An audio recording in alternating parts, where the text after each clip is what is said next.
our conversation. Well, we are bringing today to Brussels a topic of high importance and concern to some extent, built around the question how European allies could help Ukraine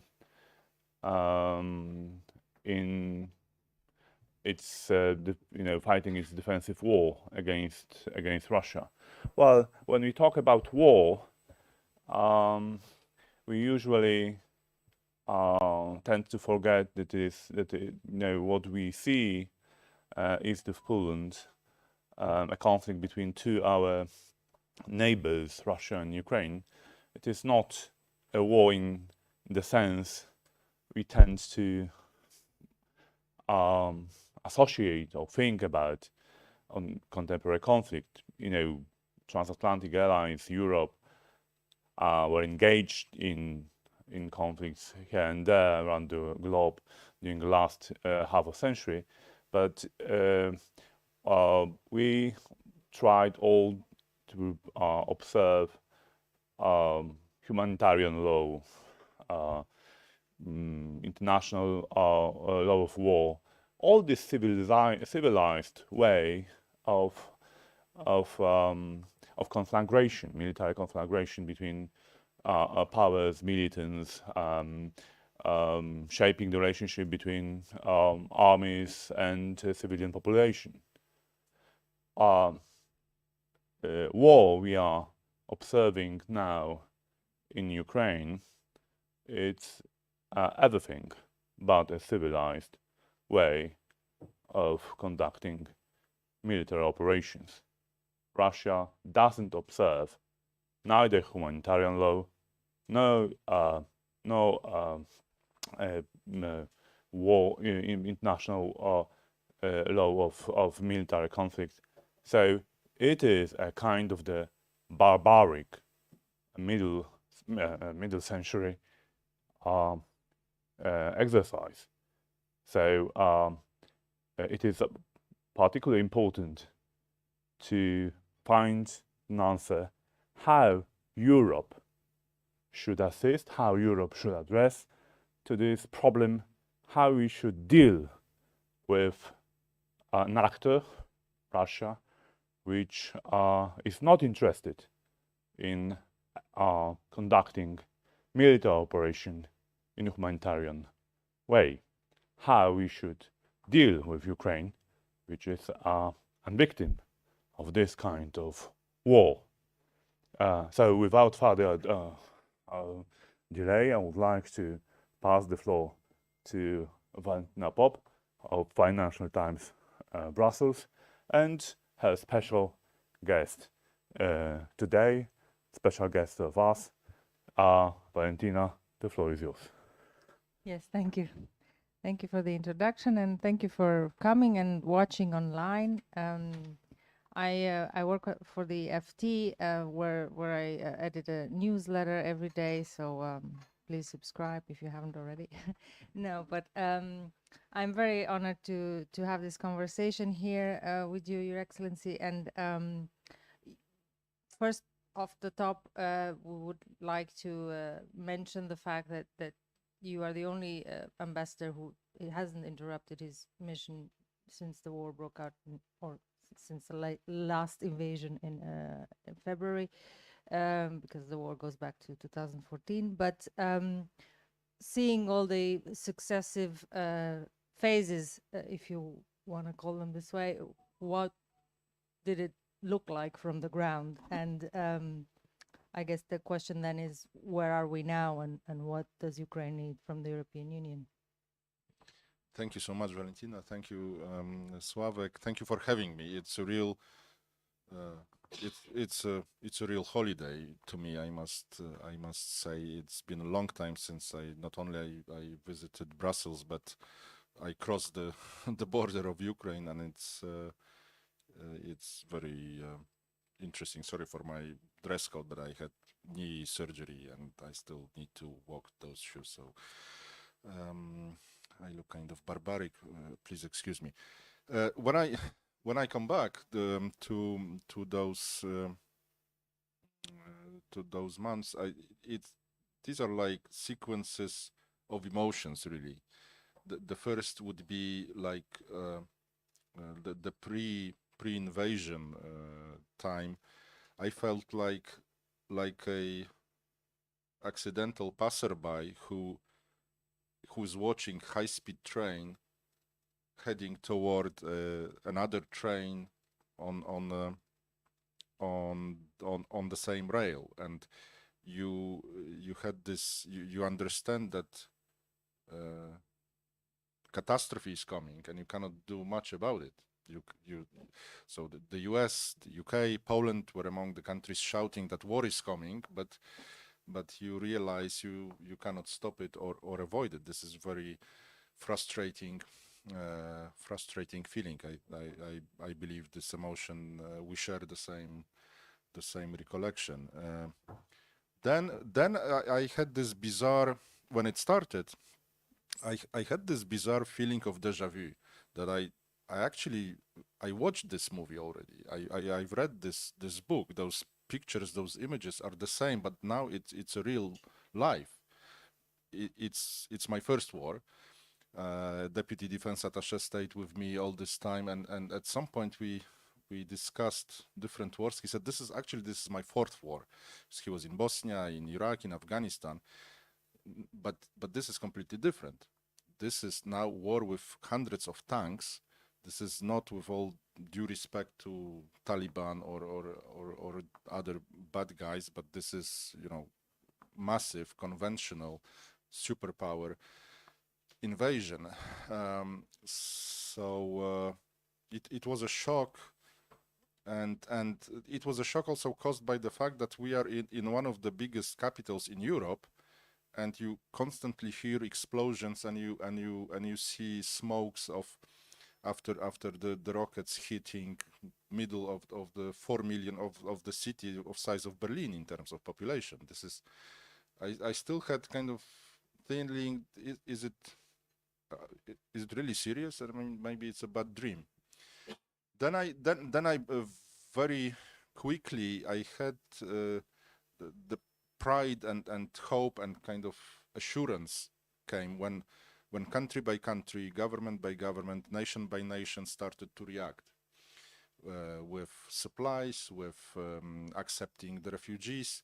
We were watching all the time. We had TV, internet, etc. So it was very reassuring. I was absolutely amazed with what neighbors of Ukraine, what EU countries are doing, and I realized that this evil that came from Russia provoked much more good, and that we are back on the good track.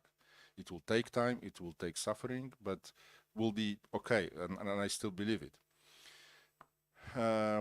And then, of course, I mean, there were different sequences. Of course, when Kyiv Oblast was freed and we learned about the horrors the inhabitants population in Borodianka, Bucha, Irpin went through, there was a shock.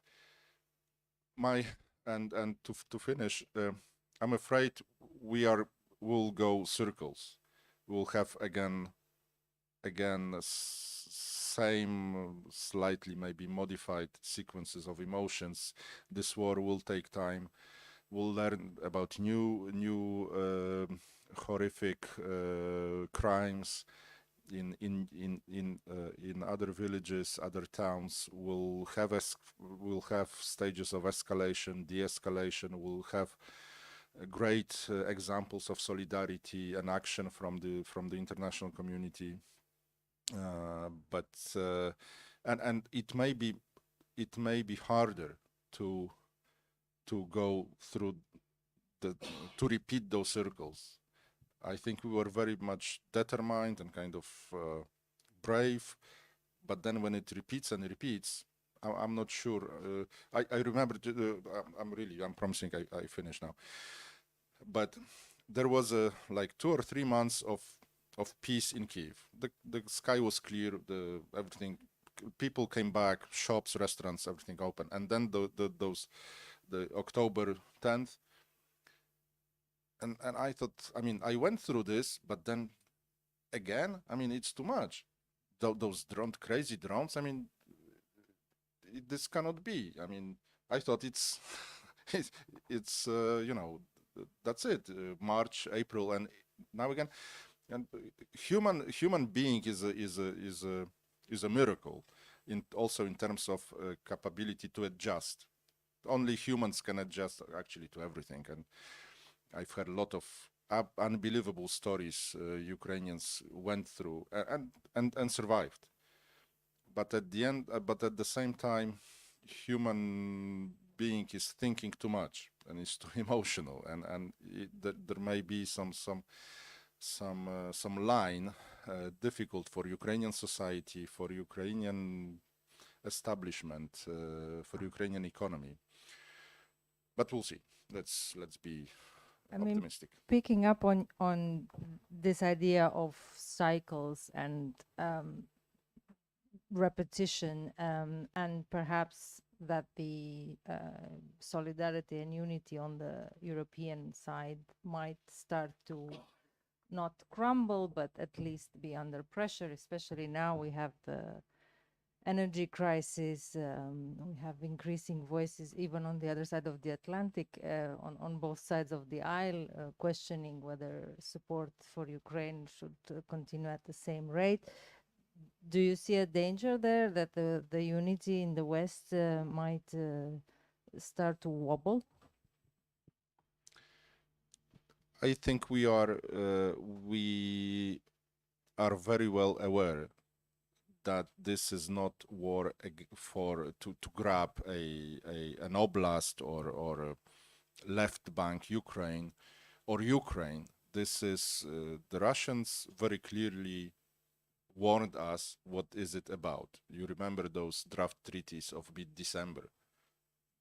To make long story short, the Russians said, we want you back to the 80s or turn of 70s, 80s. We want, in a corporative language, we want majority stock in Ukraine, Belarus, Moldova, Georgia, and we want the blocking stock in Central Europe. And we are ready to use military power, violence to achieve the goal. And then we are ready to use nuclear blackmail, like in the 50s, the Cuban crisis. But now we have 9 nuclear countries at least. We have sub-state players ready to challenge superpowers in Africa or Afghanistan. They are also closely watching how Russia is attacking a civilian infrastructure and civilians, using terror as a tool, as a political and military tool. So if we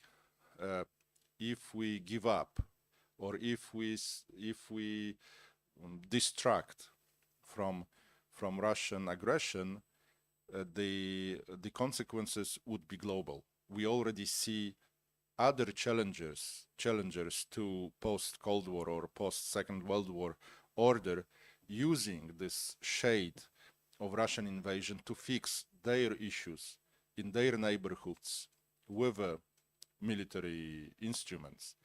We see Iran clearly declaring, demonstrating something to their opponents by those drone supplies. I don't think Iran is really cares about the outcome of Russian-Ukrainian war. This is a kind of proxy conflict for the Iranian regime. So we already see tensions growing, not accidentally, parallelly to the Russian invasion, and we need to show those other challengers, sub-state players, that we are ready to sacrifice to preserve the order we all subscribe to, including Russia, because the alternative is a nightmare to everyone, actually, also to China, also to Russia. Russia does not maybe is not conscious of it, but I'm sure Russia would not like to live in a world where everyone is using nuclear blackmail or using tools of a terrorist state or terrorist organization, where treaties have no meaning, where disinformation replaces information, etc., etc. So yes, of course, we are not. There is no guarantee we will do only the right things. I'm afraid that we will continue to make a mistake from time to time. But the cost of destruction, the failure would be greater than whatever cost of our support to Ukraine. It's actually our support to multilateralism, to relationship, international relationship based on treaties, on signatures. If we sign something, both sides or many or all the sides should keep the promise or the commitment. The alternative is a nightmare. So the conflict has this price tag, consequence. And you already mentioned the elephant in the room, the nuclear blackmail. We saw the ballistic exercise yesterday. I mean, for now, the West seems to keep its wits about it and not believe that this will escalate to the point of nuclear Armageddon. But when you see actors like Elon Musk giving credence to the Russian side, do you see a danger there that some in the West might, capitulate too soon? Yeah. Nuclear blackmail is like blackmail. Whatever blackmail. If you give up to a blackmail, if you step back, you actually encourage the terrorist, the kidnapper, or the robber, or whatever. It's always a mistake. If we now all turn to President Zelensky requesting to sign a capitulation peace because Russia is threatening us with nuclear tools, let's imagine we are effective, and President Zelensky says, "Okay, guys, if you insist, I'm capitulating." This will not produce sustainable design.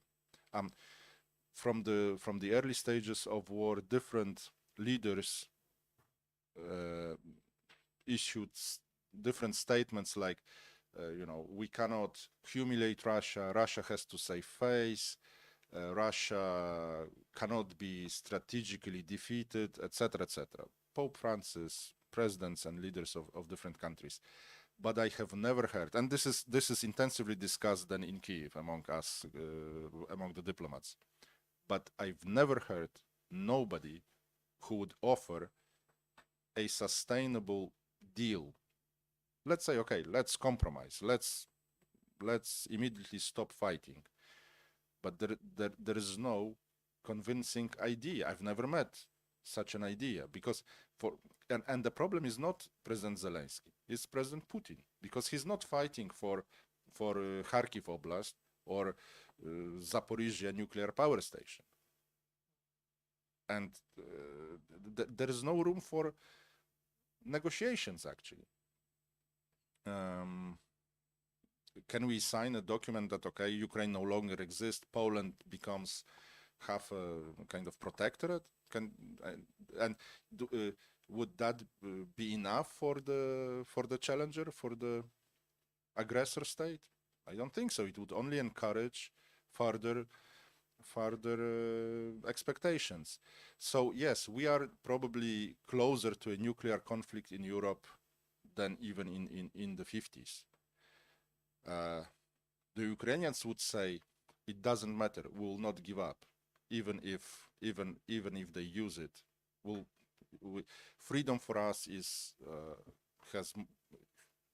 has greater importance than peace. Some would say, I heard those opinions, that it's a matter of time. The question is when and not if. When, if not if, what? The use of some still keep using the tactical nuclear weapon. I mean, it doesn't change anything. I mean, tactical or not tactical or strategic. So yes, I mean, I'm not going to tell you this is not going to happen. It may. This is Russia, and so we have to demonstrate we are not going to be effectively blackmailed. Sanctions, we have to talk, and again, nuclear element confirms that this is a global problem, which means this is also a problem for China, for Turkey, for African countries. We are unprecedentedly using sanction policy against Russia, but this is only the EU and G7 exercise. The problem is that some other neighbors, important part of the world, is not sanctioning Russia. But now maybe they should ask themselves the question, because also the nuclear states, I don't think they are happy to see this tool being actually used. And the type of propaganda that this is the Ukrainians doing a dirty bomb, so if there is a dirty bomb, it wasn't us. Do you think it's a credible threat, or rather part of this whole blackmail strategy? I think we should, when we face those questions, we should come back to the facts. The Ukrainians demonstrated on different occasions, including from the 2014 credibility and the ability to self-limitation, some sort of responsibility. They are fighting their cause. They are active, but this is the responsible part of the war. What could they achieve technically? I mean, they also proved they are great fighters. I mean, the Ukrainian army is. No, sorry, I didn't mean that they would use a dirty bomb. I meant that the Russians would use a dirty bomb to blame it on the Ukrainians. Ah, okay, yeah, but because Minister Shoigu suggested that Ukrainians are using. Yeah, but that's clearly. I mean, the toolbox of Russia is again, it's not very much creative and innovative. We've seen this is the same stories like in the Finnish Winter War or war against Poland in the 20s. False flag operations. Yes, this may happen now. The story of the story. I mean, the talk of the town in Ukraine is the Kakhovska hydro power station and the risk of Russians exploding this whole thing. This would kill tens of thousands of people. They would simply the river, the Dnipro River would create huge lake there in populated areas. Yes, again, but the consequent, the logic of your question is, should we then resign, give up? No, of course. We should only increase our pressure on Russia, our support to Ukraine, without giving up on diplomatic activity, of course. The diplomacy, every war ends with a new political design, peace treaty or a treaty or whatever. So we have to be ready. We have to be be flexible and to react immediately to the changing situation. This war will have different colors, and maybe the momentum would create something maybe unintended would happen, which would create a possibility to fix, to find a sustainable resolution. Something unintended in Moscow, I mean. Generally speaking. But since you mentioned the hydro energy plant, and there have been already attacks on energy infrastructure, is this part of this new strategy, perhaps for the winter, to just destroy the energy supply and infrastructure for Ukraine? Again, Russians made it clear that there was interview by new commander of this aggression, General Surovikin, 2 or 3 weeks ago, and he said, "I'm not going to continue wasting my troops. We have enough of means." I'm almost quoting him exactly. "We have enough of resources to destroy or the state, the Ukrainian state." So so now they have those targeted attacks on critical infrastructure. At this stage, this is energy infrastructure, but I wouldn't exclude that next stage would be something else, like I don't know, railway or highway or other elements.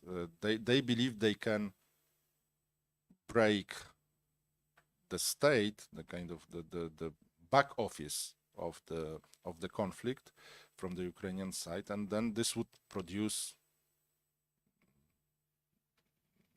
victory for Russia. I mean, it's difficult for me to understand the Russian logic, but anyway, this is heavy and this is hard. Including in Kyiv, you would have districts without electricity and water supply already.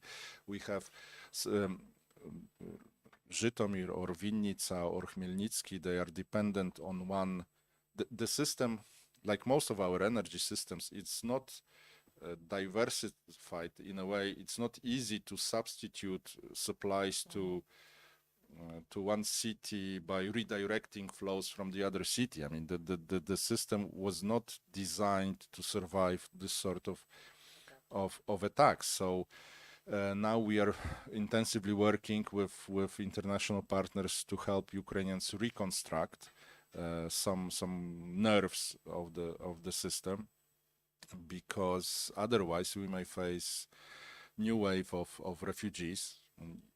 You can survive the noise of explosions, the fires, etc. But when there is no heating, there is no water, and you have kids, you have family, you have elderly people, it becomes problem.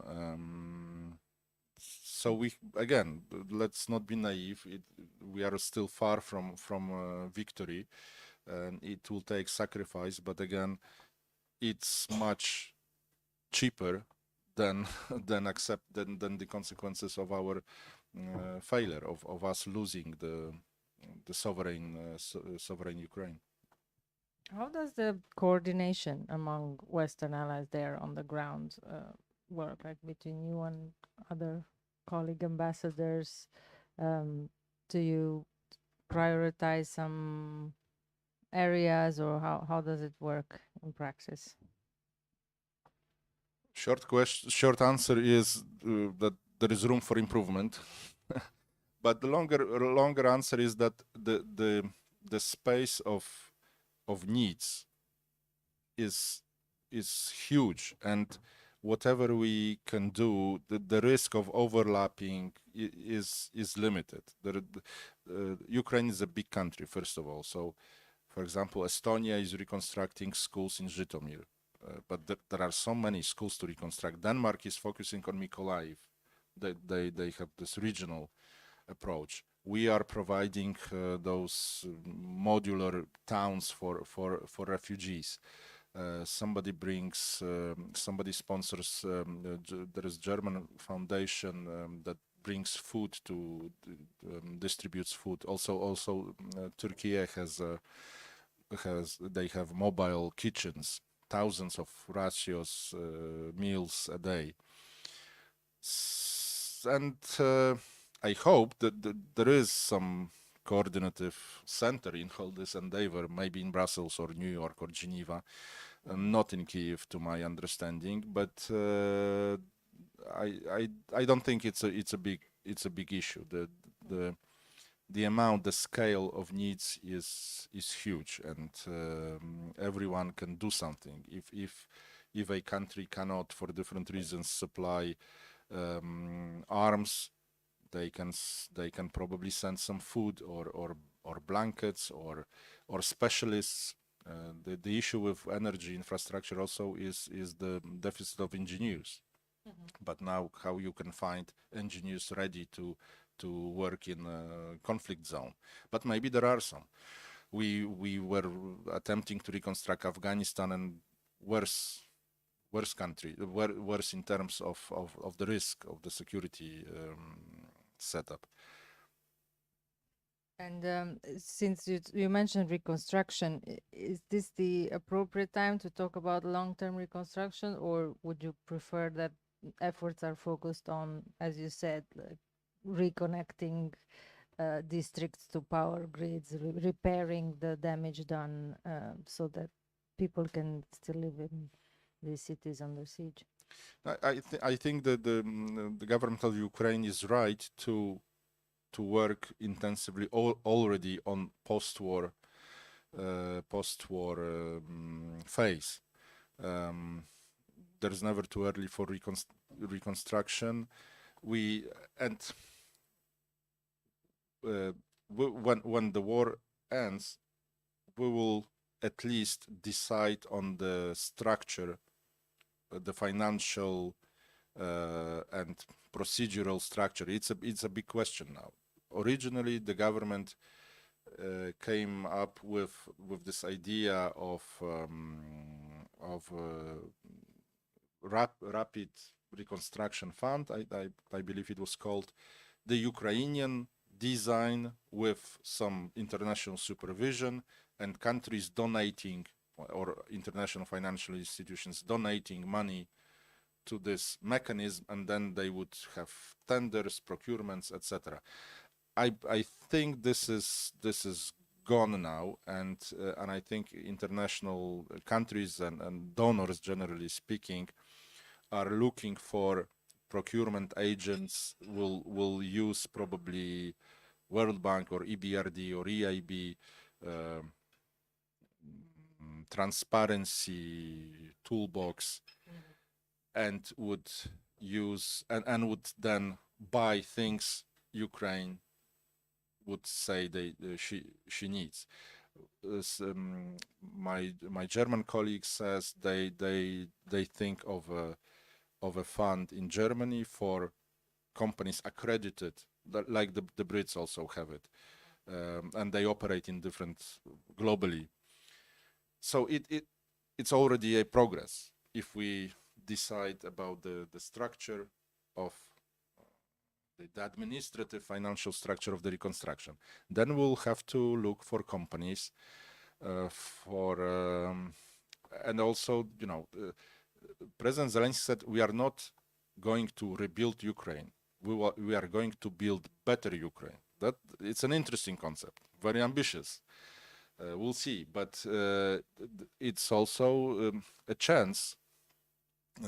And it's not completely unknown phenomenon to our countries. When we transformed after the communism, all our countries usually jumped to the next generation technological solutions, and some more developed countries were surprised to see us using, smartphones to pay for apples or drinks, etc., highways.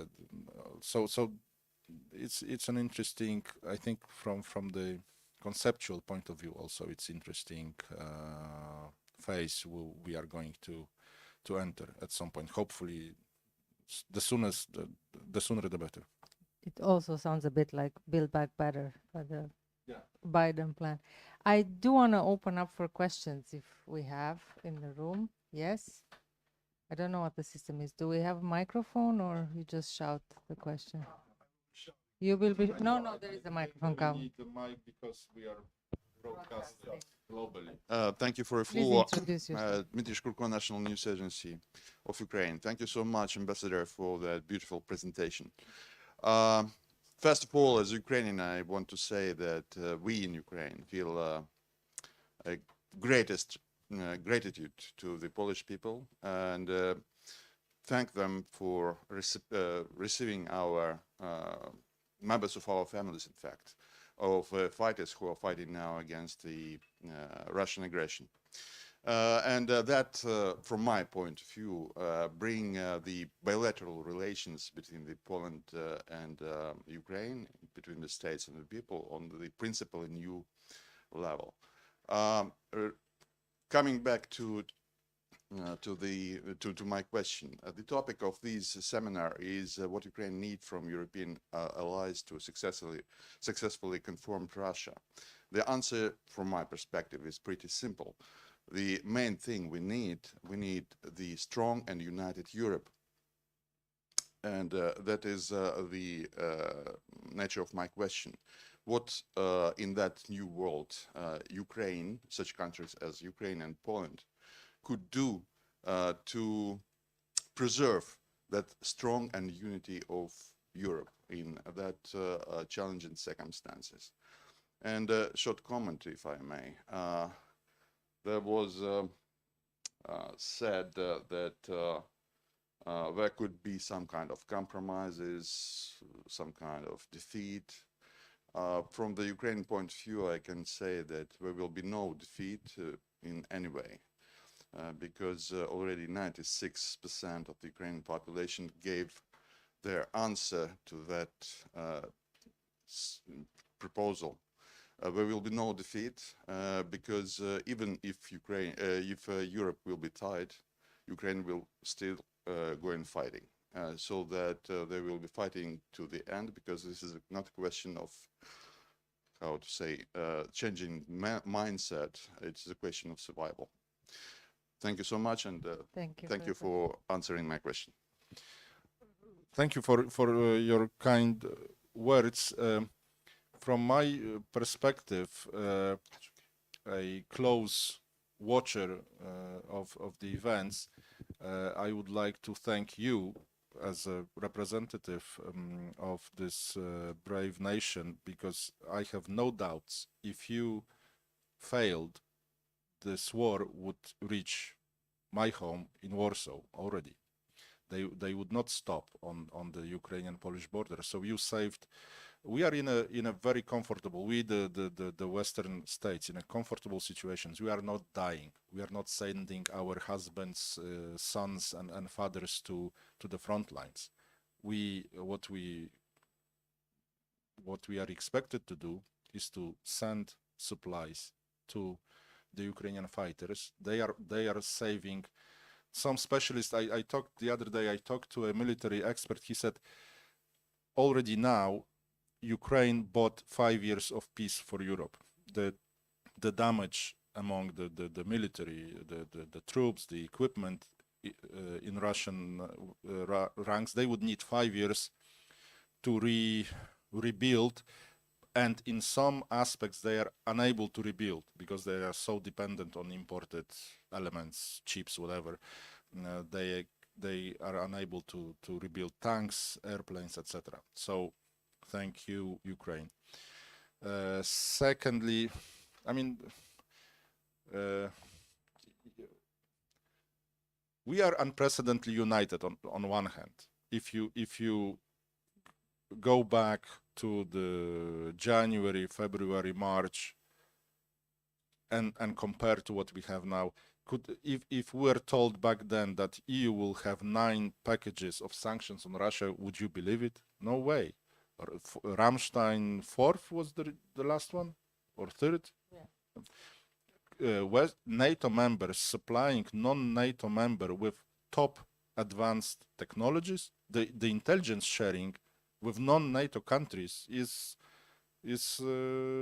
advanced to the, I guess, to the maximum. So of course we are doing too little and too late in terms of consolidation, determination, and unity around Ukraine. But this is unprecedented what's going on. All the countries understood immediately that this is not local thing, peripheral, like we did this mistake with in case of Russian invasion on Georgia 2008. We thought, I mean, we are sorry, but it's far away. So I'm a cautious optimist, as some say, but there is always room for improvement. And we met yesterday our Perm rep to NATO, Tomasz Cichocki. We are going to meet our Perm rep to the EU, Ambassador Andrzej Sadoś. Their work here in Brussels shows that every now and then you need to convince the allies. There are differences in nuances, but important nuances, and you have to keep your attention, your focus, and think creatively. And your comment, of course, we are on the same page. There is no way Ukraine would accept capitulation after what happened. I was showing by theoretically discussing if we convinced somehow miraculously President Zelensky, some countries, not Poland, to capitulate, what would be the outcome? There would be no sustainable outcome anyway. The momentum for resolution will come through the battlefield. That's the pessimistic or optimistic, whatever. This will be decided on the battlefield. And now we have to focus on securing the most advantageous framework for Ukraine to start at some point peace negotiations. I think we have another question, 1, 2. Okay. Maybe we pull them because we're running out of time. No. Yeah. Hello, everybody. I'm Frédéric Moreau. I'm a French lawyer established in Brussels. I was struck by your answer. What Ukraine needs the more is European unity. And Mr. Ambassador, you said that on the field in Ukraine there was room for improvement between the ambassadors of the European countries. Could you elaborate on that, please?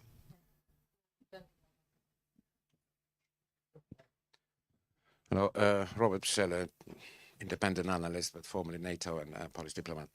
I share, Ambassador, your positive evaluation how the international community, including in the Brussels bubble, has moved. But the truth is, there is still a long way to go. And I'm just curious because, we have, those who kind of try to improve the understanding of the situation here. Sometimes frustrated. I wonder how frustrated must be, Ukrainians about it. In spite of all this progress, prospect of integrating in the EU, of course, military support, you mentioned a number of factors. They are really important and so on. But still, the basic, almost kind of philosophical point is that for many people here, it's different in Warsaw and in Vilnius and other places. This war is not yet considered to be fully a European war. So I'm just lost. What else the Ukrainians need to do? What else needs to happen? What kind of war crimes and the threats. So sometimes one even feels that, Ukrainians has been almost too successful in the sense that, they've been doing all the things that many people did not consider happen. So maybe you have some kind of prescription, how to shake that tree, which still needs shaking, I believe. Okay, thank you.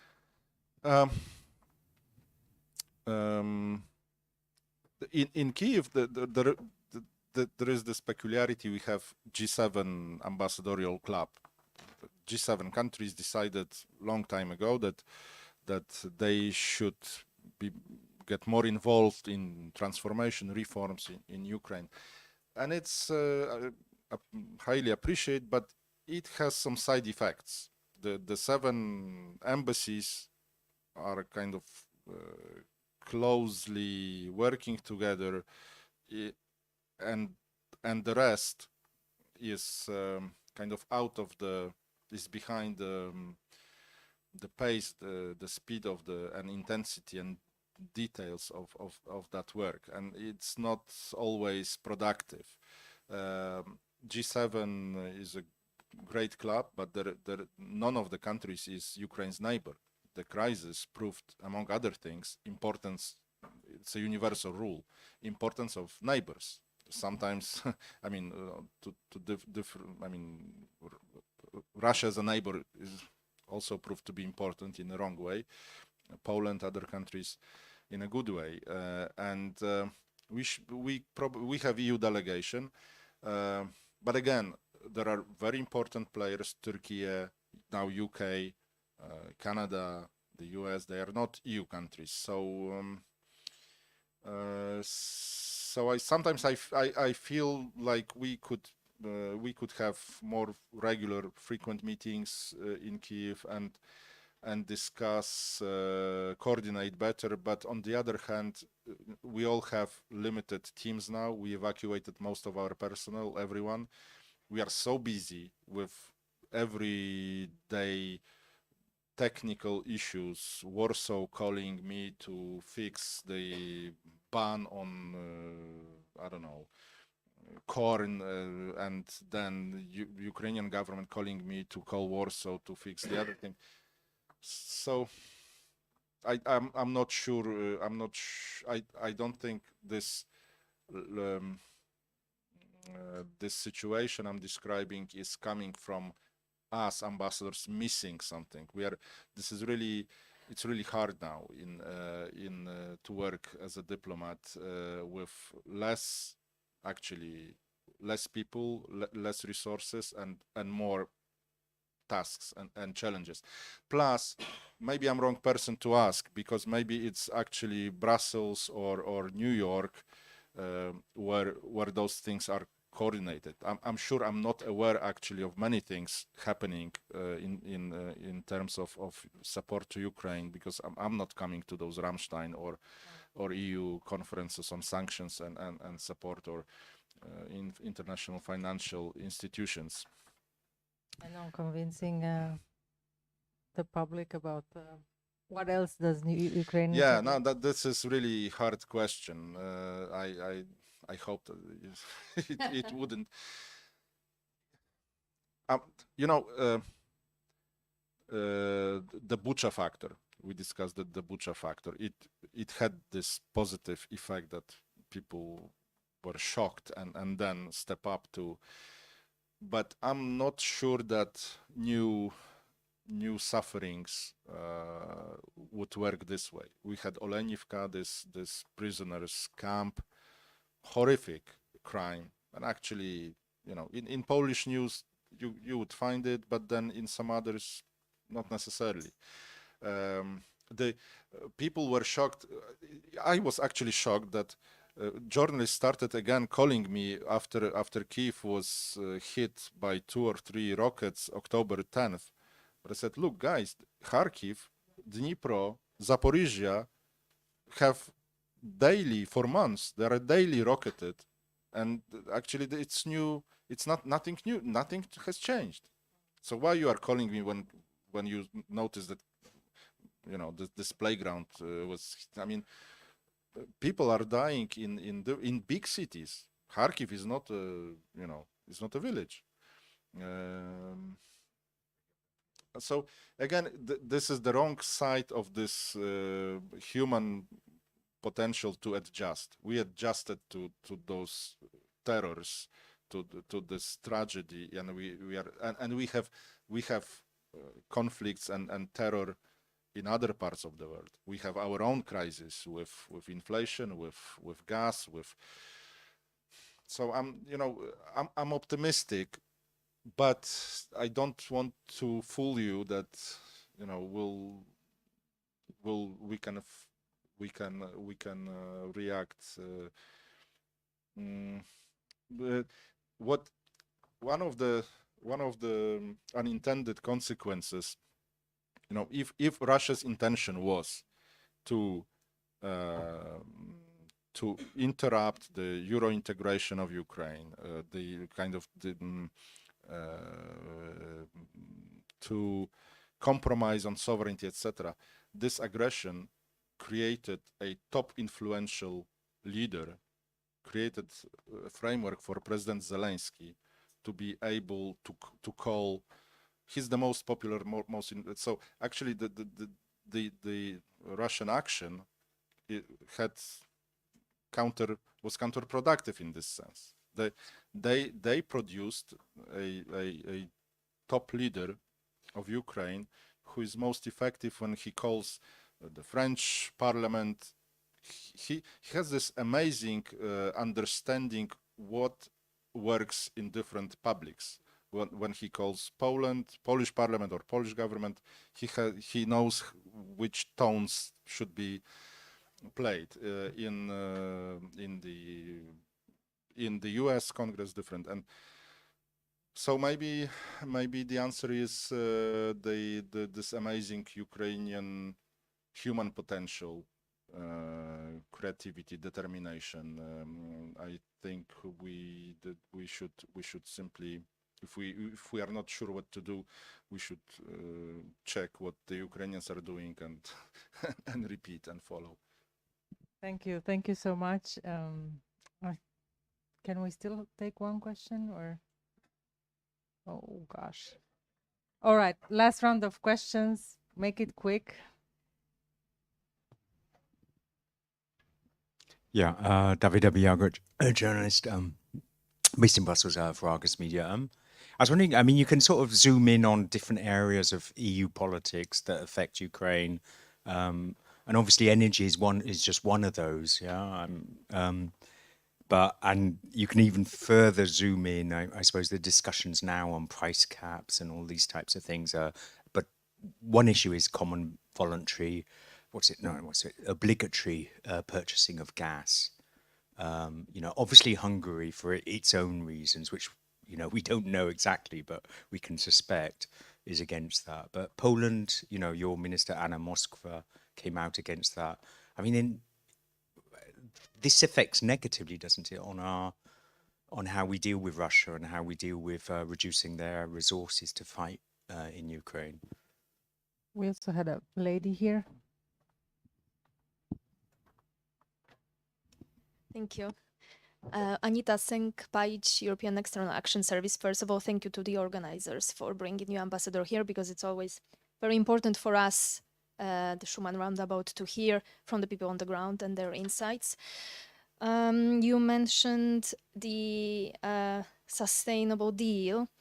You said you haven't heard any credible offers here, but you, knowing Ukrainians, knowing Ukraine, living with them through the war for the past months, and also you've been posted to Russia before, so you know them, you know the regime, you know now what they are capable of. You surely have some personal opinions on how the sustainable, just peace should look like, because Ukraine after the war will be a different nation. It's already becoming a different country. It will be a frontal country, so geostrategic environment will be different.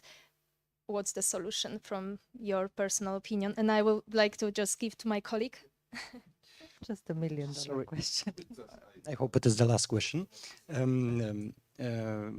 Your Excellency, Mr. Ambassador, I'm happy that you come here. We're in Warsaw. We're proud of you that you stay there during the siege. And my question is, we hear here in Brussels and Warsaw that the common Belarus-Russian exercise are now coming into force in Belarus. So my question is, how could you assess the possibility of the second invasion from Belarus territory on Ukraine? Thank you. And also, if I may, pozdrowienia z KSAP-u. Thank you so much.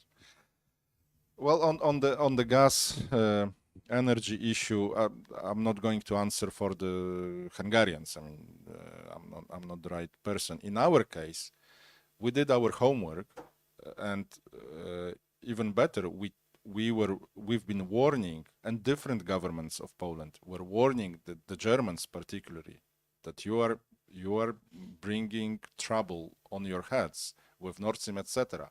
Now we fixed our at least with gas. We diversified and we have full stocks. Why we should suffer from actually being the only ones who understood what should be the right way 2 decades ago. So I don't think in our case this is somehow challenging the common approach to Russia. But and on Hungary, you know, this is hot topic in Ukraine.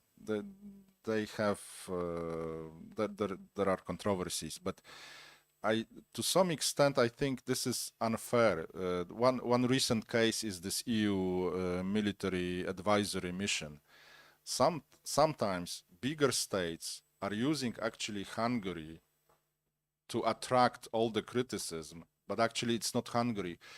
Hungary at some usually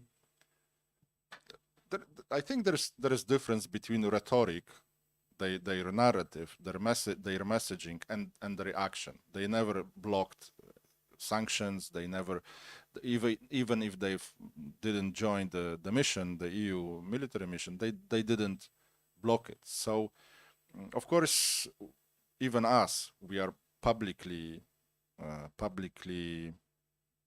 talking to the Hungarians that we don't agree on some things, but it's more complicated, I believe, and if the only problem was Hungary in the subject we are discussing, I think we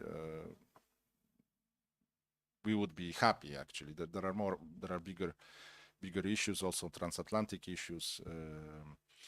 On my vision of the future, it will not be a direct answer. My understanding is that Russia is carefully choosing her victims, and it's not by accident that she is attacking states with weak institutions, with some identity, domestic debates,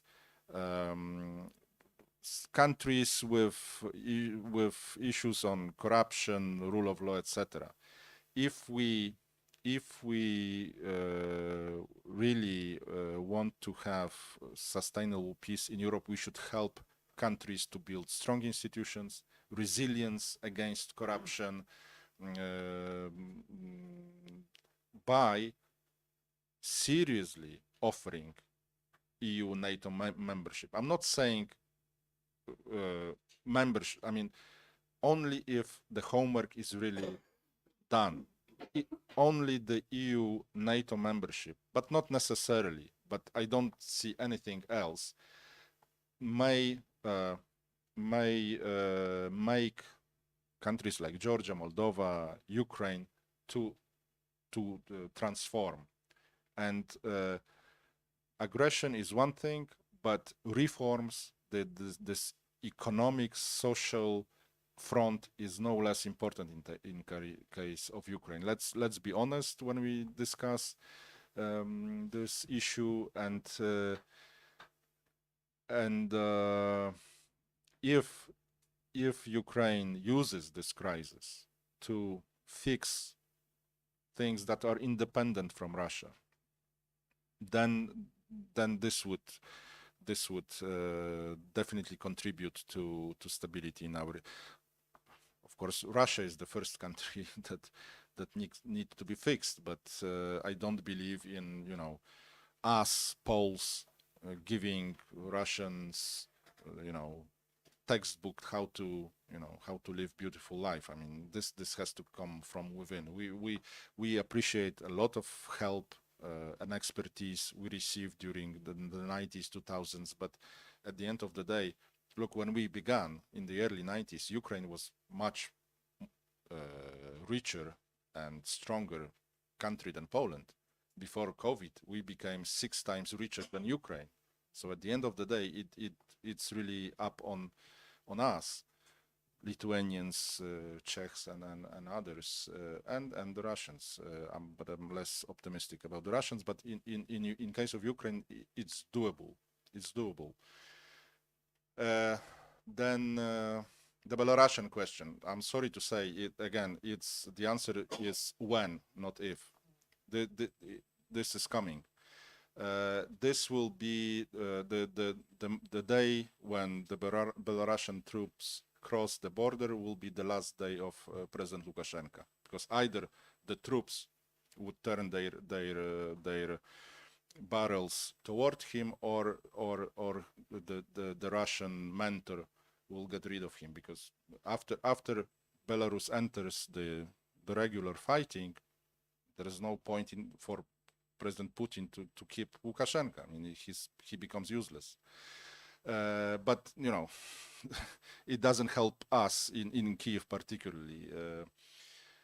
There are different scenarios. I think that one of them, if we follow General Surovikin's interview, this may be more about cutting off the communications and not so much attempting to grab Kyiv. Again, this is huge city. It's with huge river. It's not that easy to grab to get control over the city and the centers of command and management.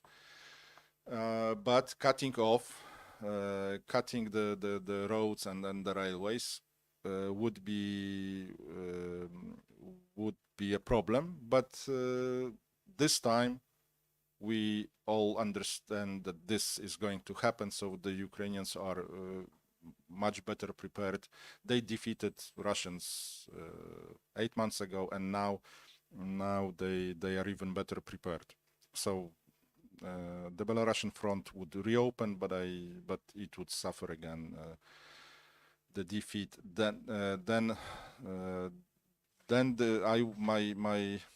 I would be most intrigued about what happens next within Belarus. Thank you so much. I think we ran a bit over time, but it was such a fascinating conversation. I didn't want to interrupt it. Thank you for organizing this event, and there will be now a panel with the panel discussion. Tune in next time. Thank you.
Let me wish you good morning again.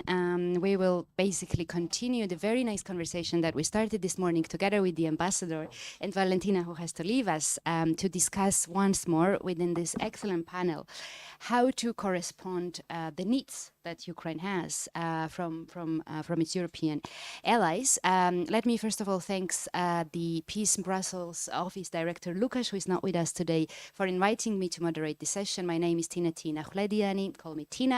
I'm research fellow at the Center for European Policy Studies, CEPS, here in Brussels, and I'm joined by an excellent panel.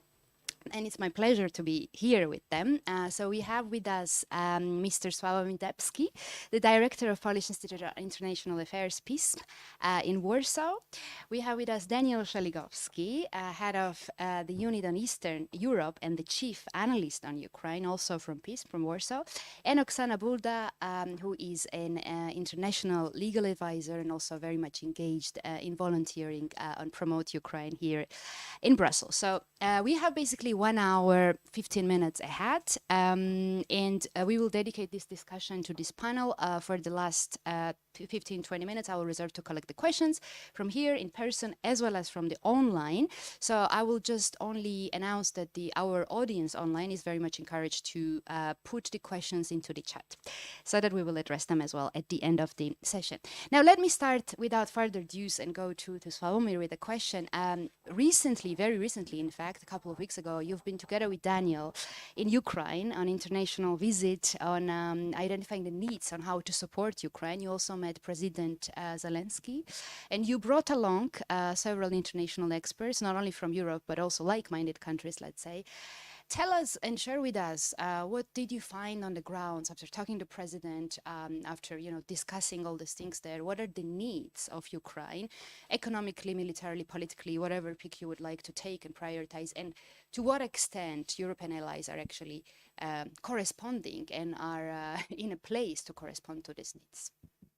Well, thank you very much. I will try to be as brief as possible because I believe there is enough Polish voices during this panel, and after a great introductory interview with Poland's ambassador to Kyiv, we have already learned about the situation on the ground. But you're asking me what was the highest Ukrainian authority message to the world.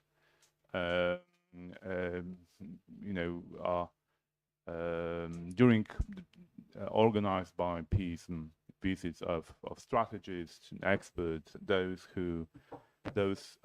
few people with very powerful voices in the United States, in Europe, and in global debate about Ukraine and Russia's aggression on against this country. So the message was that, well, first, this war is not about Ukraine. This war is about the world's order and how it should look like. This war is going to define the way we understand the military conflagration for years to come, and either we give ground to Russia's vision of the future, or we'll defend our values, our way of life. So actually, Ukraine is already a leading nation of the free world. It's defending,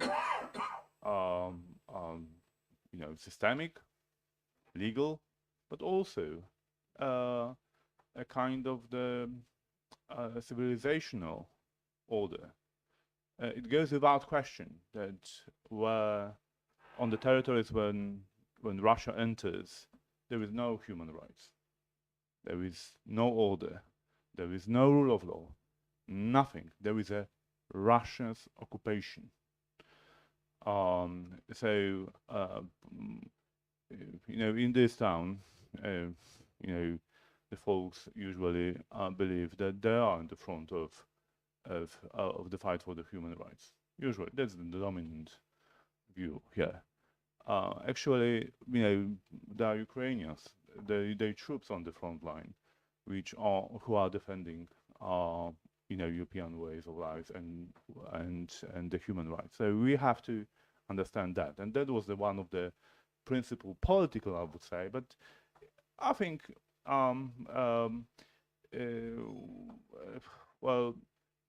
it's not only political message. It was a kind of the cry for understanding, that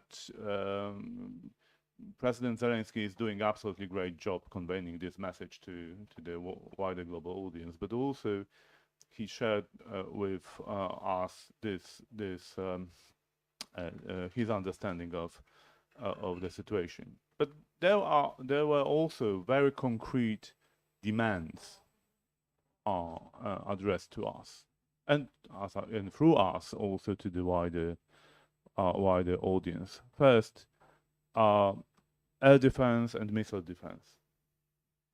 If we don't want to be blackmailed and intimidated, that Russia's way of war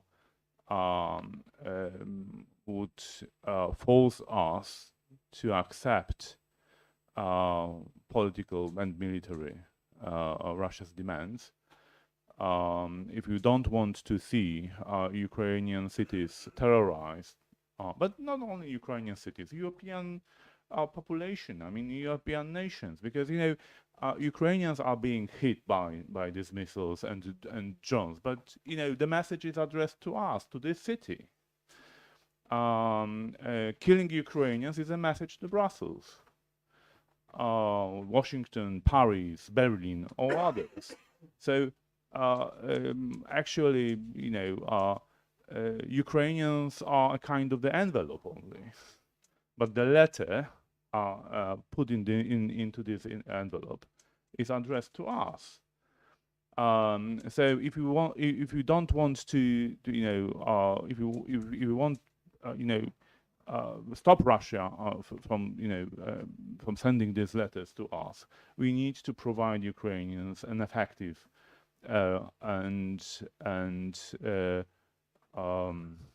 anti-missile systems. We can do that. We could have done it long before, and I think that's President Zelensky was not complaining about the pace of this assistance. I think he was too patient about us. But definitely, we could have delivered these systems in April and May, saving thousands of lives in Ukraine. So that was the first important message. The second, other way to of influencing Russia's tactics. Very important part of deterrence is the tools to respond. If you don't want to see Russians attacking Ukrainians' critical infrastructure, we need to equip them with the system they would be able to hit Russia's back. It's a basic way how deterrence works. If you don't want to, if you attack us, we can attack you. So don't do this, because you could be, we can reciprocate. That's the very important message also from the highest level of Ukrainian establishment. And the third demand from us, the longer Russia occupies Ukrainian territories, the longer Ukrainians under Russian occupation suffer. So if you want to stop it, we need to equip Ukrainians with tools of war capable to push Russia out of occupied territories, preferably out of Ukraine's internationally recognized borders. Full stop. It is not a rocket science. Heavy equipment is absolutely necessary. Tanks are absolutely necessary. Artillery, ammunition is absolutely necessary. Of course, there are problems with decision-making problems. There are problems with stocks. There are problems with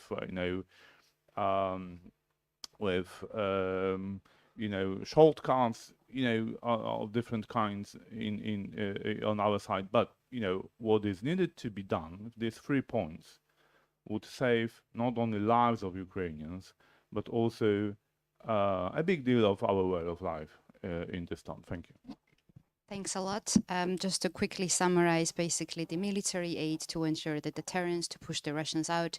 And we're a bit late here.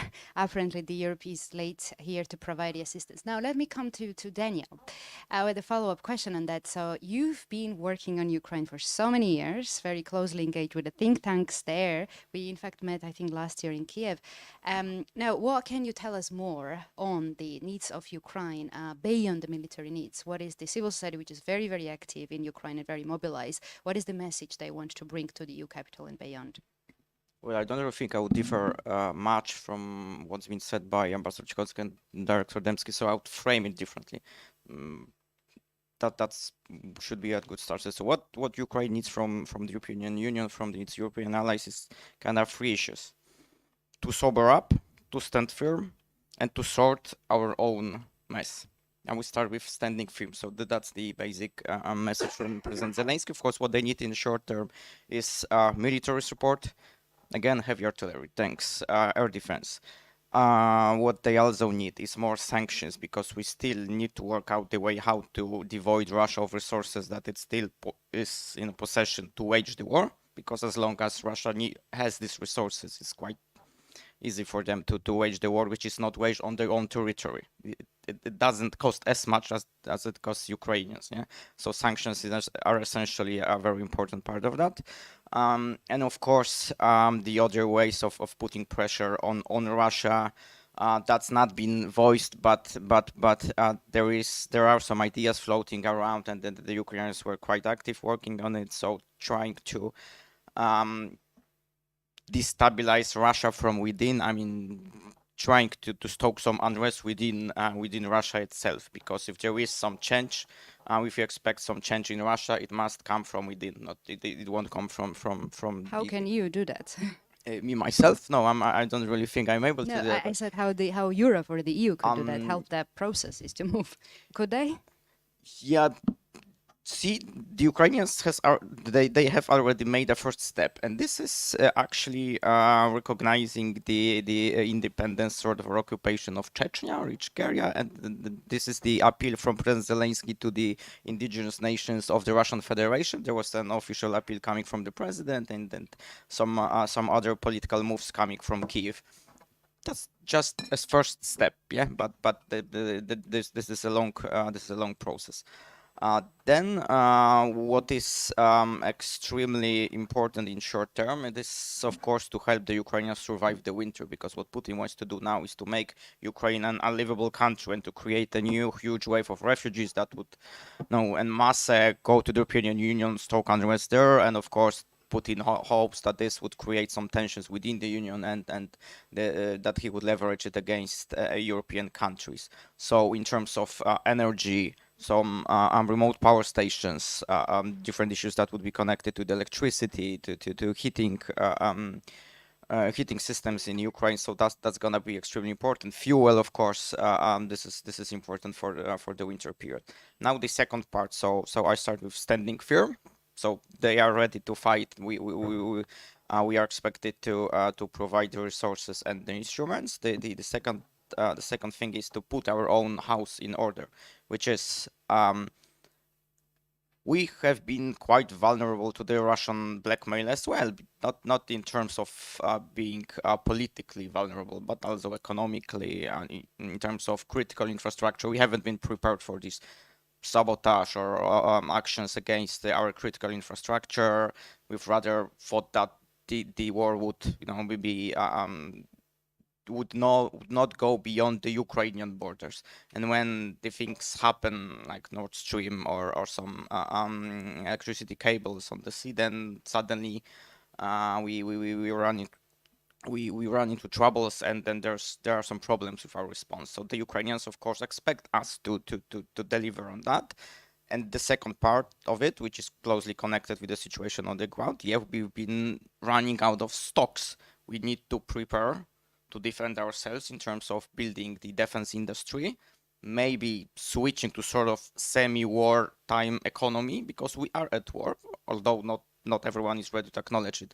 We are at war with Russia, so we need to be prepared economically. Russia has already been switching to the wartime economy full mode, stop. Now we have to do basically the same. And then, of course, in terms of resources, we have much more than the Russians have. But there is no political will to do that. And the fourth thing, I could have started with it, but it's more about Russia, so this is why I prefer to leave it till the very end. So the message is to sober up. So adding what's been said by Ambassador Cichocki. So there's no black and white picture and pretty easy choice between war and peace. There are different types of wars. There are different types of peace. As there is a hybrid war, there could be a hybrid peace. It's not that if there is some potential ceasefire in Ukraine, then at some point or then immediately all the hostilities or the atrocities on the occupied territories would stop. They would not. The people living there would have kind of hybrid peace, still living in the occupation, although there would be this kind of ceasefire, even of potential along the front line. So the message coming from the Ukrainians is to sober up. There would be no sustainable deal with the Russians as long as the Russians think that Ukraine is not a sovereign country and the Ukrainians are not a sovereign nation. You cannot compromise on that. Now I hear different people saying like, because President Zelensky is kind of warmonger because he still holds to the maximalist objective. I mean, like, defending your own country is not a maximalist objective. It's even a minimalist one. I mean, you cannot compromise on that. So you sell your own people, you sell your own territory, and then I don't know. So the Russians would kill like thousands of Ukrainians, and this is a reasonable compromise. Yeah, it's not. You cannot compromise with the Russians as long as they are not ready for any compromise. And I think they would not be ready even in the future, because that's not a war of conquest. Yeah, there are different types of war. You could say if this would be, or if this was a war of conquest, then I understand why our Western friends would be ready to trade the territory. But it's not a war of conquest, it's a war of annihilation. So if you trade the territory together with the people that live there, then you actually leave your own population. That's the message from President Zelensky. You cannot leave your own population to annihilation. You have to fight back. So they think, and I will stop here, they think that the momentum is there. They're quite optimistic. They are ready to fight. There is the motivation. There is the optimism. They think that the window of opportunity now arrived, that the Russians are quite vulnerable. What the Ukrainians need is actually more support, and of course, they want us to have their back. Thank you, Daniel. I think this very much corresponds to messages from Ukraine. We can say that Daniel indeed travels very often in Ukraine and is also aware how the opinions are quite divergent in the EU capital in the West sometimes. You already opened up a discussion about Russia, but let me leave behind my follow-up questions on that. Let me go to Oksana first to just a bit wrap up on the needs from Ukraine. So Oksana comes from Ukraine, but you're also dealing daily basis with the needs of Ukrainians who fled the country here in Brussels. So tell us what we are missing in our picture of the discussion. I have asked my family what they need now in order for Ukraine to win. So all my family is now in Ukraine, in Kyiv. The husband of my sister since 2014 is serving in the armed forces of Ukraine. My brother is now in the military unit as well. They have asked me to pass Europeans the message, a very specific one, yeah? The military people of Ukraine asked to recognize Russia as a terrorist regime, which we're grateful that Poland already did, also Lithuania already did it, but it is a very important political step in order to ensure that Russia has no resources to fund the war. I have also asked my godson, who is 7 years old and who stayed with me here in Brussels in March, April, since the Kyiv was almost surrounded by Russians, and he also asked me to pass you the message. He knows all abbreviations of all military equipment Ukraine needs. He asked for MiG-16, for fighter jets, for air defense systems, and long-range missile. 7-year-old kid. I have also asked my mom, who is Russian by nationality, who was a teacher of Russian language and literature in Kyiv, whose 2 brothers in Russia are now being drafted to join the armed forces of the Russian Federation, and she asked me to pass the message to Europeans that you have to resist Russian lobbying, specifically to ban companies like Lukoil, and also specifically in Belgium to stop importing Russian diamonds. I have also asked my sister and the wife of my brother what would they need in order for Ukraine to win. And they have asked for financial support, because in the midterm winter there will be a question how to feed the children, how to ensure that they have right to access to education, and how to generally survive. I have also asked my father, who is a professor at the university in Kyiv, and he also asked me to pass the message that Europe has to stand by Ukraine as much as possible. And also for myself, a person who was born in independent Ukraine, who lived through 2 revolutions and now the war, who in 2014 stood on Euromaidan holding EU flag, who saw people, students, friends being killed in the city center of Kyiv, I would ask Europeans to stand together with us. Thank you so much, Oksana. I think this is very insightful. So we have here the funds needed for Ukraine, also improving the sanctions so that Russia stops building its war chest, which is in fact already built. And before we move on the second round of our discussion on Russia, let me come back to Sławomir. Basically, you said the military support from the EU side is already a bit too late. But in general, how could you summarize what are the main factors that really stop Europe and its allies to provide more and to provide what's actually needed for Ukraine? Well, so as far as I have already elaborated what are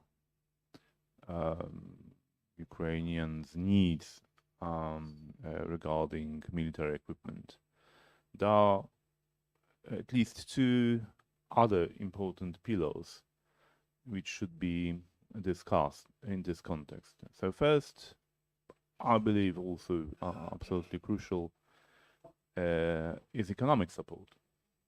Well, if you have approximately 1 million men in tranches, yeah, I mean your economy is suffering a lot. I mean those people, instead of contributing to the GDP growth, are consuming GDP.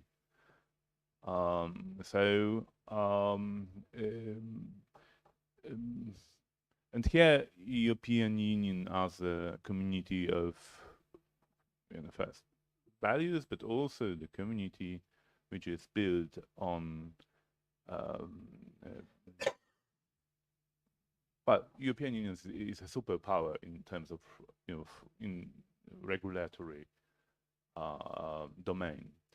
So definitely we could do much more to undercut Russia's potential to sustain this war. So Daniel has already mentioned this sanctions regime, and I believe that step by step we could go tougher and tougher on sanctions. Yes, we need some time to adjust ourselves and our economies and our businesses to the new environment in which Russia is not more a partner or reliable supplier, but is a direct threat not only to Ukraine but also to us. So we have to go after Russia simply in the economic sphere.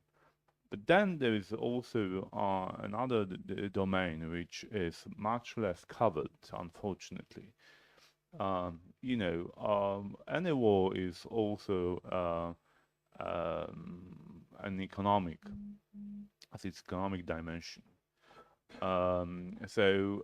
We need to support Ukrainian economy, but not only with donations, but also helping Ukrainian authorities to create environment for sustaining economy in Ukraine.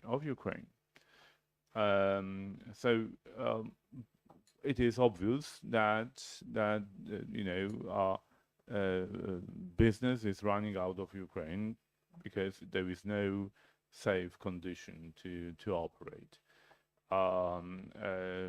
Ukrainian authorities would be well advised to create regulatory conditions for this business to operate in the condition of war, but the European Union can help them to do that. Ukrainians should be turned into kind of the a zone of special assistance for a business. European Union can take care business assurances. That's if you are operating in the war zone de facto, it's very difficult to find free market on the free market the assurance company which could help you to develop your business. It is absolutely extraordinary condition, and European Union, our community, we can take the part of this burden out of Ukrainian authorities' shoulder. It is not, again, it's not a rocket science. We can do it. Then, of course, we need to help, and I think that we are doing already a lot of good stuff here. So I don't want to sound like a kind of a guy who is coming and only complaining. No. I fully agree with Ambassador Cichocki, who said that yes, there is a lot of things to we can complain about, but we have to also appreciate what we have already done. It's not enough. It's not enough.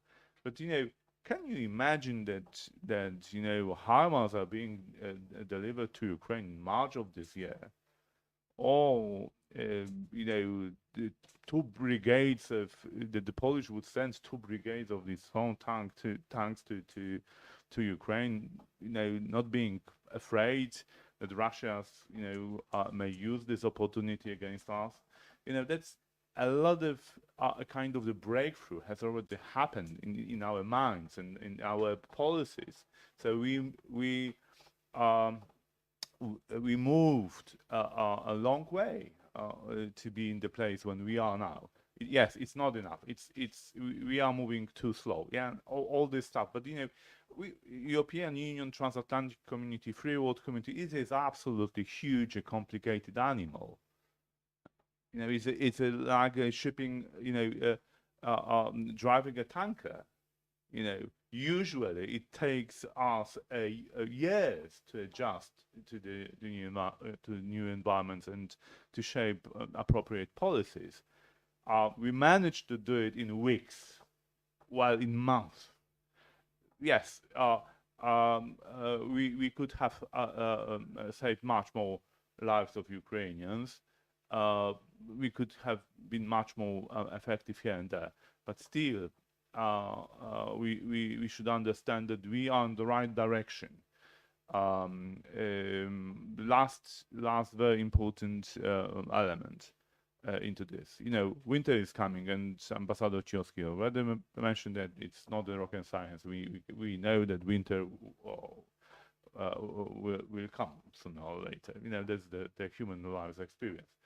But in these particular circumstances, when there will be no heating, no water, cities would be, under constant threat of drone attacks and missile attacks, while we'll be dealing with another wave of refugees. I mean, those people who started to believe in summer that a situation sooner or later in Ukraine would be improving. Now we lost this fate, and this way of refugees may stay in Europe much longer than the first one. So that's why this missile and air defense is so important, because Russia unable to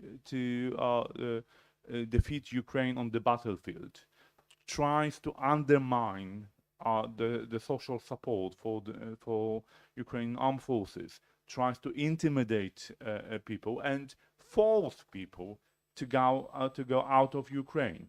Ukraine is 35 million country now, roughly, but Russia's aim is to depopulate Ukraine, to make it 20 million countries. And when these 15 millions will go? To Europe, of course. So, either we will have to take care financially of these millions of people in Ukraine, or we will have Ukrainians to defend themselves and protect their own population on their own territory. And it is not, we need to think in business way. There are also always alternative costs. Either we pay for this or we pay for that. It's not going to be without cost. Thank you so much. Indeed, millions of Ukrainians are already in Europe. If I'm not mistaken, up to 4 million already in Poland that you're hosting. 1 million. 2 million. No, we don't have Some of them don't want to be and just let me quote a few other numbers. Monthly, Ukraine needs from 3.5 up to 5 billion euros in needs, which is the gap that still Ukraine is expecting to collect from the Western allies. So far, in terms of military defense as well as economic support, US is leading, right?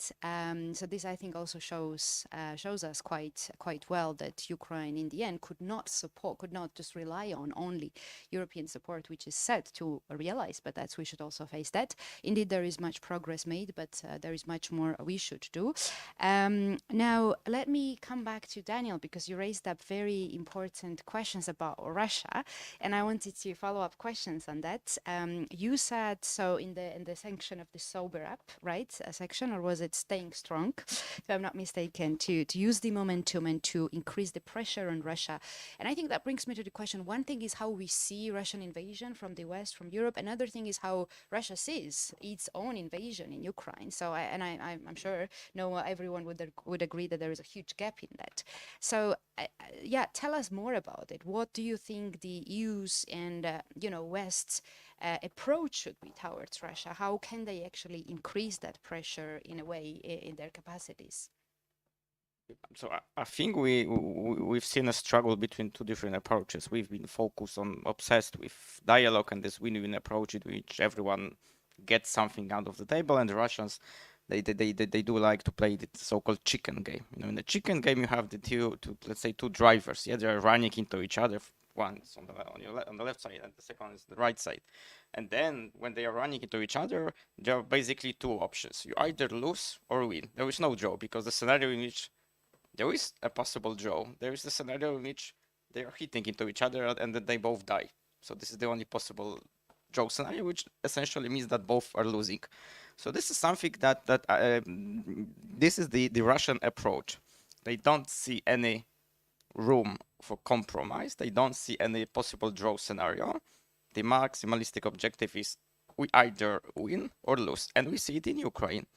What it means, I mean, how it translates to the Ukrainian situation. So the Russians see the situation as follows: either we control Ukraine or there is no Ukraine at all. So either we control Ukraine or we would depopulate, we destroy Ukraine. Yeah, there is no middle ground, and this is the struggle that we see now in Ukraine. But why we have allowed that kind of situation to happen? Because of our win-win approach. Russians always got something from the negotiations, even if they never deserve it. But that's the essence. That's the essence of the win-win approach, and this is why the Russians acquired territorial gains in Ukraine for the 4th time in a decade. Crimea, first time in Donbass, second time in Donbass, and now the invasion 2022. So the 4th time in a decade. This is because of our approach. We've been obsessed with dialogue. We've been obsessed with trying to find the middle ground, which the Russians exploited, leveraged, because since the very beginning they have never believed in any middle ground and any compromise. They've been playing this chicken game. Now, of course, the point is that we have much bigger car.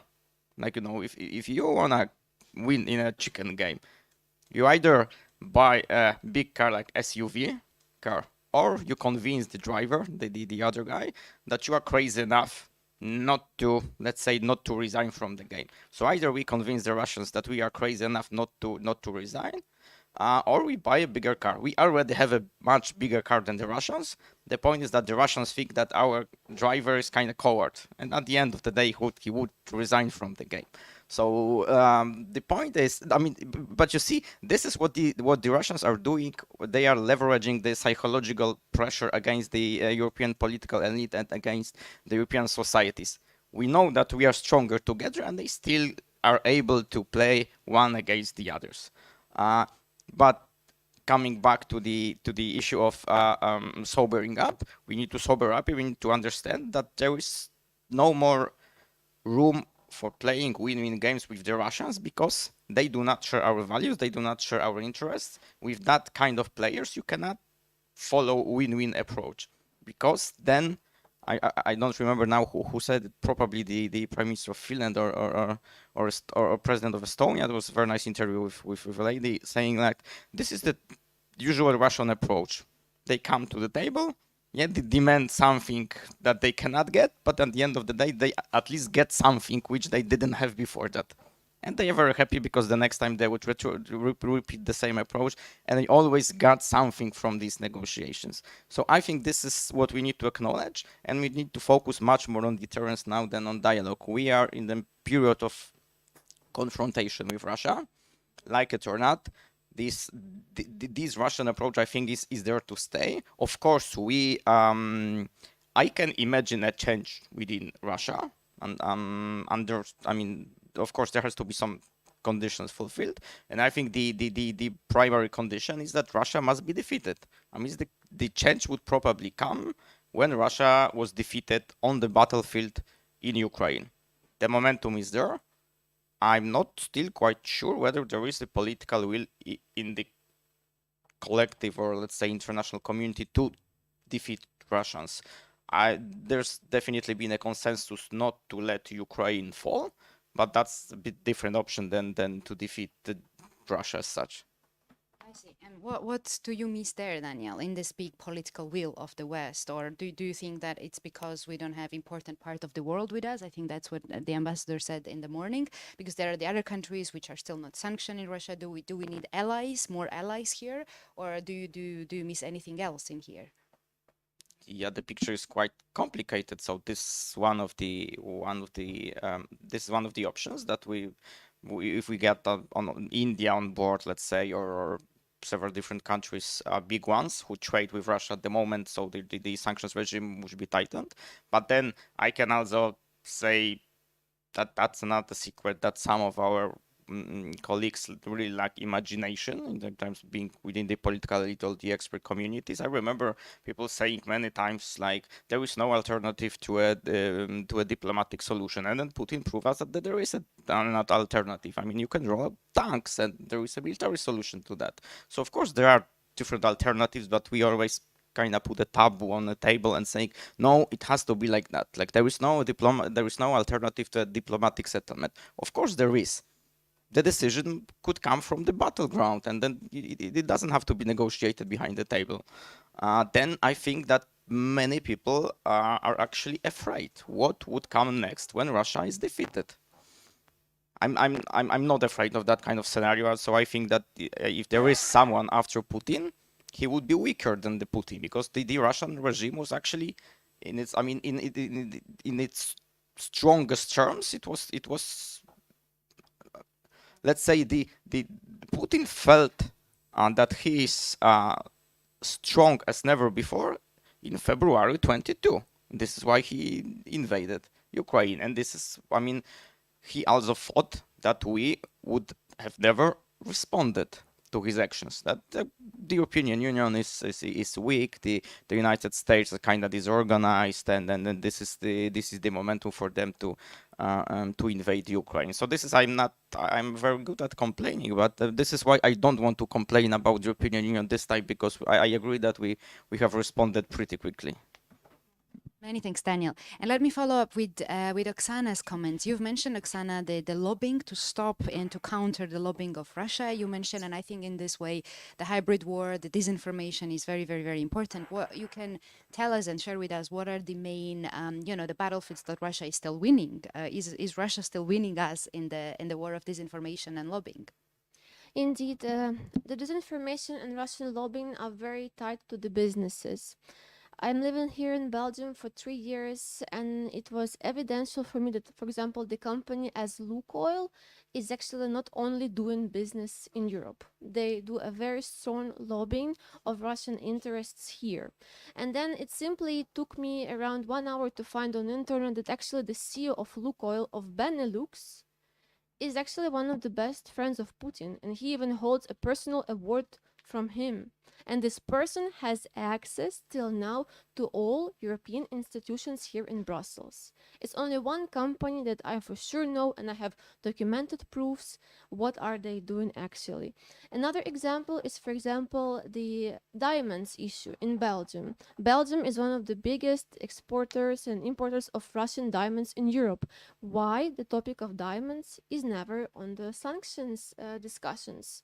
Why is it just simply dropped? It is a very huge income for Russia to support the war. That's why Europe has to look up and to implement due diligence procedures which will ensure that the companies and businesses which are not only for business are being sanctioned, and people who run those businesses are also on the sanctions lists.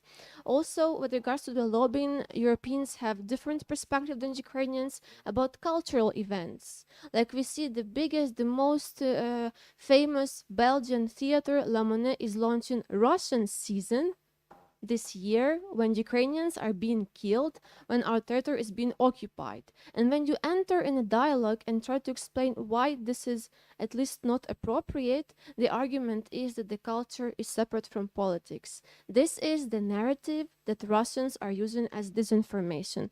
Cultural events, businesses, everything which has ties with Russia equals Russian interests lobbying. That's why it is not immediately evidential for average European or Belgian that you cannot have business with this company, or you cannot invite those actors in to perform into capitals of Europe. But for us, Eastern Europeans, I think it's pretty much evidential that it should not take place now.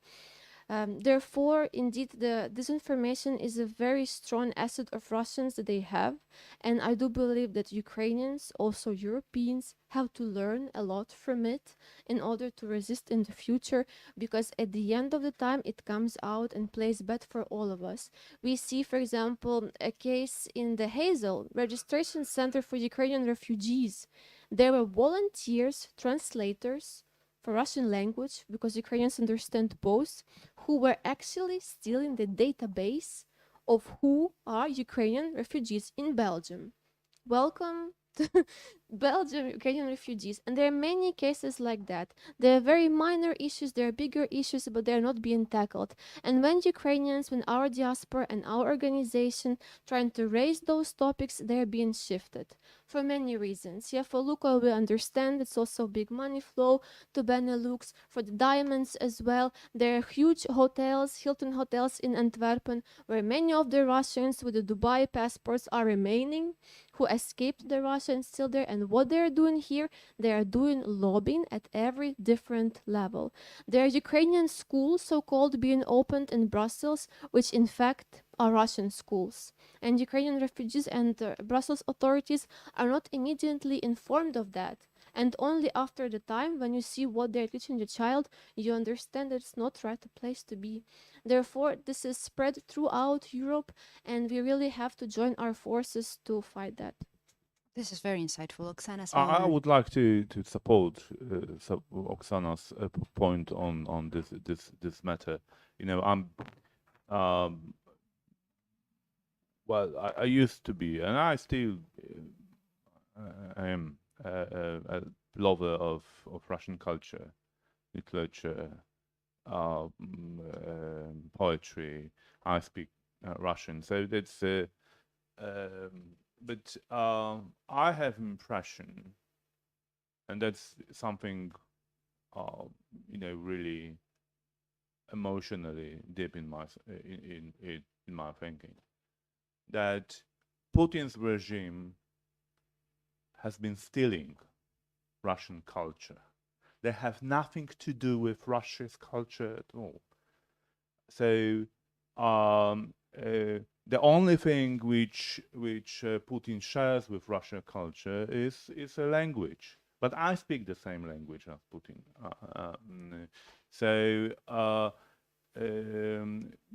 He has nothing to do with Dostoevsky. He has nothing to do with Tolstoy, and there is a proof of that.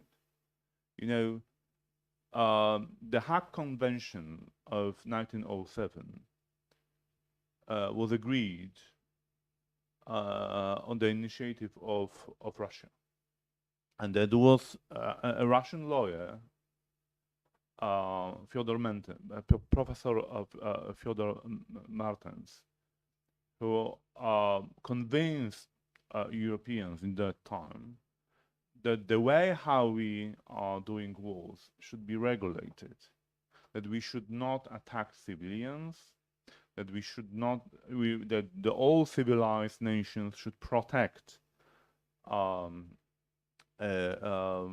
non-combat actors during the war inflagrations, that they are legitimate military target and they are not legitimate military target. You know, all of these terms and philosophy was introduced by Russia to our way of thinking. Not only, but there was on Russian initiative. Do we really believe that today's Russia has anything common with those guys who try to civilize wars? No, they are absolutely barbarians. So if we are talking about sanctions, we should sanctions Russia's embassy's money. I fully agree that this kind of things, trying to you know, to shield contemporary Russia out, that, you know, to present a kind of division that, you know, we are a great country, we're great culture, great people, they have nothing to do with that. So all this money, we should sanction all institutions, also cultural institutions in Europe, which are taking money from Russian embassies for this kind of propaganda adventures. Thanks a lot. I hope it's very, very insightful, and I hope we deliver these messages to the right audience. Now, let me just, without further ado, open the panel to collect the questions from the audience, because I'm sure there are some questions that we can address. Voilà, there is one question here. If we could have the microphone. Yes, thank you very much. I am convinced that all the things that you mentioned, look, oil, diamonds, it will take time, but the Europeans will sever their links. It's difficult because there are a lot of people in Europe that are still attracted, seduced by the European culture and try to make the difference between the regime and the people, which I'm not convinced. I'm not convinced the way that the Russians behave. It's really, well, they are just barbaric. There is an autocratic matrix in Russia, and we have to deal with it.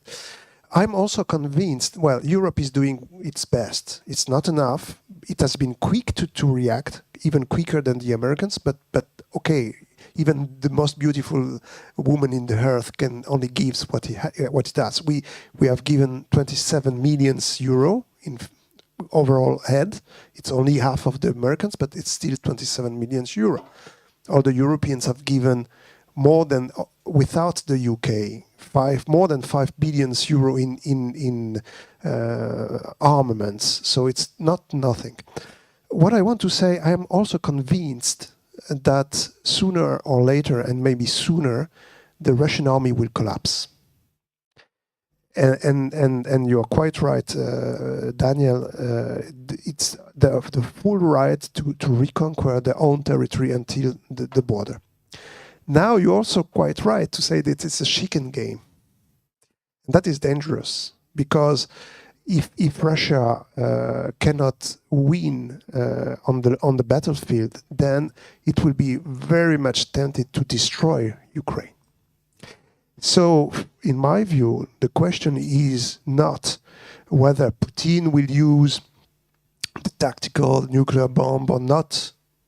The real question is, what do we do before he uses it to deter him to use it? And there are not many solutions.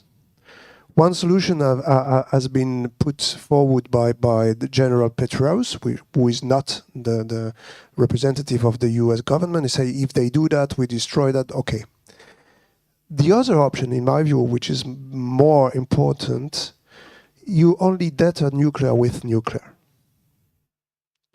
And now there are not many powers in the West that have nuclear armament and capable to use it. The US, the UK, and France. And my suggestion is that you all lobby, at least the French, because the answer the President Macron gave is not satisfactory, because we have to deter him before he uses the nuclear bomb. If he uses the nuclear bomb, that's too late. We will all lose. And everybody will lose, even China will lose, because now, if he uses nuclear tactical bomb, who will forbid Taiwan, South Korea, Japan, Saudi Arabia to go nuclear? They will do it, of course. So it's even in the interest of China not to let them Russian ally, bound with limitless friendship, not to use nuclear bomb. So I'm convinced that Ukrainians will win. I'm also convinced that sooner or later we will go into the battle.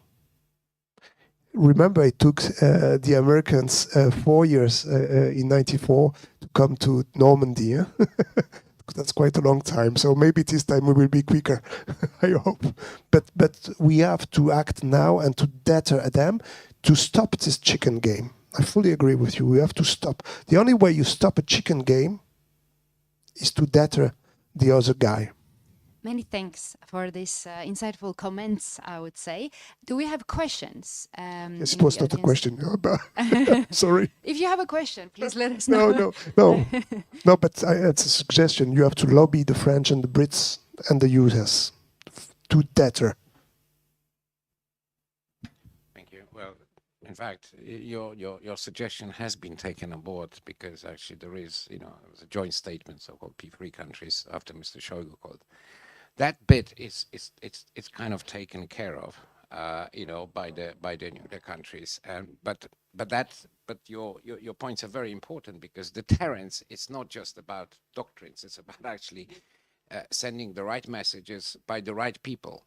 And there is sometimes a bit of a problem, who's actually saying what. Some of the things one has heard recently from Mr. Borrell, I would not say they were completely off the mark, but he has no mandate to be talking about those issues, and it creates, frankly, confusion. As far as but the point is that it's when you say lobbying, who should lobby? I mean, I think it would be good if some more French people lobby their own government on this, for example, and Americans lobby their own, and Poles. No, you are exactly what I'm saying. So you are doing a bit. Absolutely. So we respect your contribution, and we just would like to see more. But the important thing is that we should not also fall. I mean, there needs to be a balance. And this is, if you like, I'll turn this into a question to the panel. Do you believe that there is a proper balance in this? Because it's like you mentioned, for example, the issue of the economic support and assistance. Well, if you look at total figures, they may be comparable, but the problem is the majority of money, essentially, I think Ambassador can confirm it, which comes from the Anglo-Saxons, if you like, it comes in the form of grants. Majority of money which comes to you comes in the form of loans or credit guarantees. Well, some of it, yes, but it's not as much as they should.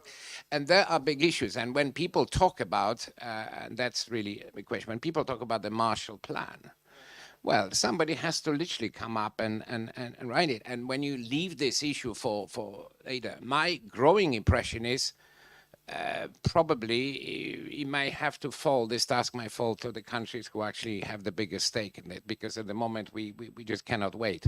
You know, the problem is, of course, that the money has to come from somewhere, and at the moment there doesn't seem to be great flexibility or just there's not that much in a kitty.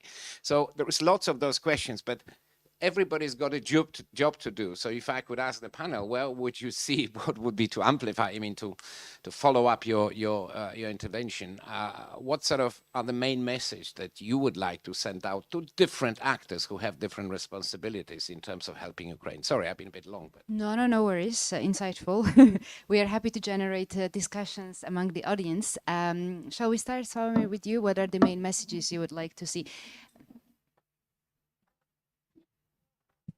Well, I'm trying to convey message after message, actually, but so let me start from the following issues. Well, we have tried to deter Russia and we failed. We have tried to deter. We tried to deter Russia before the February 24th, and I have to say that I was complaining about different things, how Biden administration is doing business last year in foreign policy in its relation to Russia and all this stuff. I think, we tend to forget the Biden administration greenlight Nord Stream 2 as well, against Poland and Ukraine protesting loudly. In February last year, there was a Minister Rao and Minister Kuleba, joint peace in Politico against greenlighting Nord Stream, and a Biden administration ignored it. So they did a lot of bad things, encouraging Putin also to take a bigger stick. Still, since I think March, they were doing a great job, and I think they were very convincing and